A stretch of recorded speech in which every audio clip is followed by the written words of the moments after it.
நொய்டாவில் பூட்டிய காருக்குள் துப்பாக்கியால் சுட்டு காதலியை கொன்ற காதலன் தனக்குத்தானே சுட்டுக்கொண்டு தற்கொலை செய்து கொண்டார்.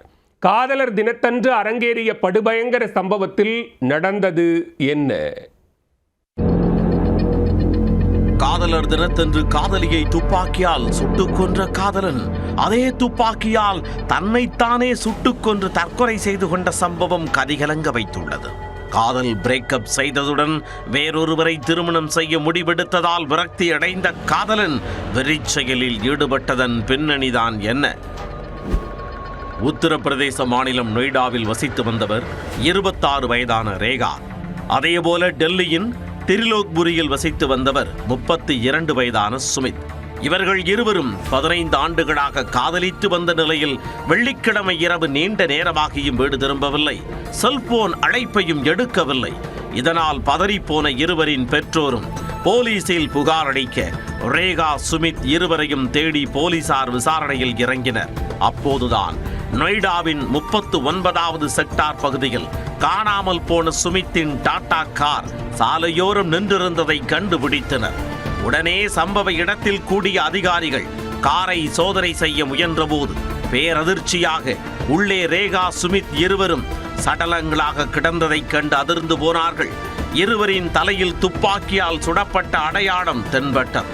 மேலும் சுமித்தின் கையில் ஒரு துப்பாக்கியும் இருந்துள்ளது. பெரிய அசம்பாவிதம் நிகழ்ந்ததை உணர்ந்த போலீசார் தடயவியல் வல்லுநர்கள் மற்றும் கைரேகை நிபுணர்களை வரவழைத்து ஆய்வு செய்த பின்னர் இருவரின் சடலங்களையும் உடற்கூறாய்விற்காக அனுப்பி வைத்தனர். காதலர் தினத்தன்று சந்தித்துக் கொண்ட ஜோடிக்குள் என்ன நடந்தது என சந்தேகம் நீடித்துக் கொண்டிருக்கும் பொழுது ரேகாவை துப்பாக்கியால் சுட்டுக் கொன்ற காதலன் சுமித் தனக்குத்தானே துப்பாக்கியால் சுட்டு உயிரை மாய்த்து கொண்டதற்கான அடையாளங்கள் போலீசாரிடம் சிக்கியதாக கூறப்படுகிறது. காதலில் இப்படியொரு கொடூர முடிவு ஏன் என்ற குழப்பத்தில் இருவரின் பெற்றோரையும் அழைத்து விசாரிக்க அதில் பல திடுக்கிடும் தகவல்கள் வெளிவந்திருப்பதாக தெரிகிறது. 15 ஆண்டுகளாக உயிருக்கு உயிராக காதலித்து வந்த ரேகா சுமித் இருவருக்கும் சமீபத்தில் பிரேக்கப் ஆகியுள்ளது. காதலிக்கும் போது கண்ணே மணியே அமுதே முத்தே பவளமே மாணிக்கமே என கொஞ்சி கல்யாண ஆசை காட்டி சுமித்தை இழுத்த இழுப்புக்கு இழுத்த ரேகா வேறொருவரை திருமணம் செய்து கொள்ளப் போவதாக சமீபத்தில் காதலனுக்கு அதிர்ச்சி கொடுத்தார். கண்ணே வென்றும் மணியே என்றும் முத்தே வென்றும் அமுதே வென்றும் கொஞ்சி குலாவிக் கொண்டிருந்த காதலி திடீரென பிரேக்கப் செய்து ஏற்பட்ட விரக்தியில் கடைசியாக நேரில் சந்தித்து பேச வேண்டும் வா என கூறி ரேகாவை அவர் வரவழைத்துள்ளார்.